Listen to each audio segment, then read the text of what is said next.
இஸ்ரேலுக்கும் ஈரானுக்கும் நடக்கிற வாரில் ஏன் யூஎஸ் இவ்வளோ இன்ட்ரெஸ்ட் காட்டுது அப்படிங்கிறத பற்றி இந்த வீடியோவில் டீட்டெயிலாக பார்க்கலாம். ஒரு சின்ன ஜியோபொலிட்டிக்கல் அனாலிசிஸ் பற்றி பார்க்கலாம். ட்ரேட் ஆஃப் ஹார்மஸ் அப்படின்னு ஒரு இடம் இருக்குது. இதோட ஜியோகிராஃபி எப்படி இருக்குன்னா, நார்த்தில் ஈரான், சவுத்தில் ஓமன் அண்ட் யுஏஇ இருக்குது. இது 21 மைல்ஸ் வைடாக ரொம்ப குறுகலான இடம்னே சொல்லலாம். உலகம் 100 மில்லியன் பேரல்ஸ் பர் டே கச்சா எண்ணெயை கன்சியூம் பண்ணுது. ரஃபாக 20 to 25% சப்ளை இந்த போர்ட் ஆஃப் ஹார்மஸ் மூலமாக தான் நடக்குது.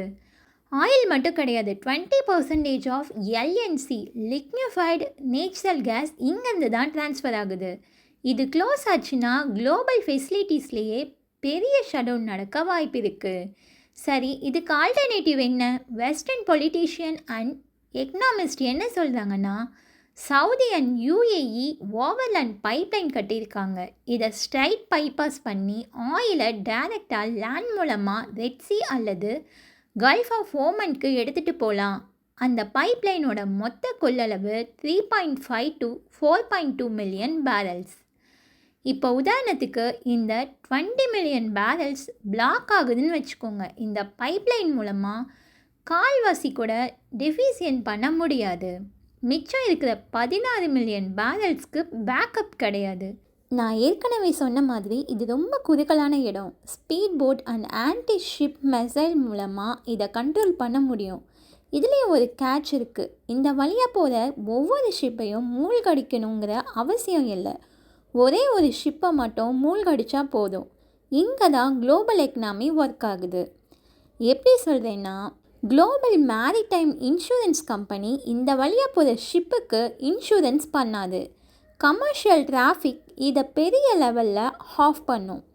இதனால் யூஎஸ்க்கு பெரிய பாதிப்பு கிடையாது. யாருக்கு பாதிப்புனா, China, India, Japan and South Korea. நாம் 90% ஆஃப் ஆயில் இம்போர்ட் தான் பண்ணுறோம். அதுலேயும் 50% ஆஃப் ஆயில் இந்த ஸ்ட்ரெய்ட் ஆஃப் ஹார்மஸ் வழியாக தான் நமக்கு கிடைக்குது. இப்போ இருக்கிற சினாரியோ நமக்கு பெரிய தாக்கத்தை ஏற்படுத்தும். ஏன்னா லாஜிஸ்டிக்கல் காஸ்ட் அண்ட் இந்தியன் ருப்பீஸோட வேல்யூவும் டிப்ரிஷியேட் ஆகிட்டு இருக்குது. இதனால் எல்பிஜி கேஸ், பெட்ரோல், டீசல் விலையும் அதிகரிக்க வாய்ப்பு இருக்குது. இப்போ கரண்ட் ப்ரைஸ் $70 பர் பேரல் இருக்குது.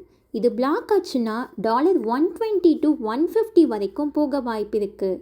இது ஏன் ஈரான் க்ளோஸ் பண்ணக்கூடாதுன்னு கேட்டால், க்ளோஸ் பண்ணால் அவங்க சைனாக்கு எக்ஸ்போர்ட் பண்ண முடியாது.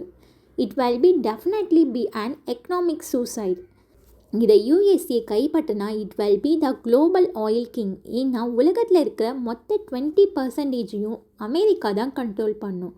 கண்ட்ரோல் பண்ணணுங்கிற எண்ணத்தில் யூஎஸ்ஏவும், கண்ட்ரோல் பண்ண முடியாமல் போயிடுமோங்கிற எண்ணத்தில் ஈரானும் இப்போ இருக்காங்க. இப்போ இந்த கண்ணோட்டத்தில் பாருங்கள். அப்போ தான் யூஎஸ்ஏ இந்த வாரில் ஏன் இவ்வளோ இன்ட்ரெஸ்ட் காட்டுறாங்க அப்படிங்கிறது புரியும்.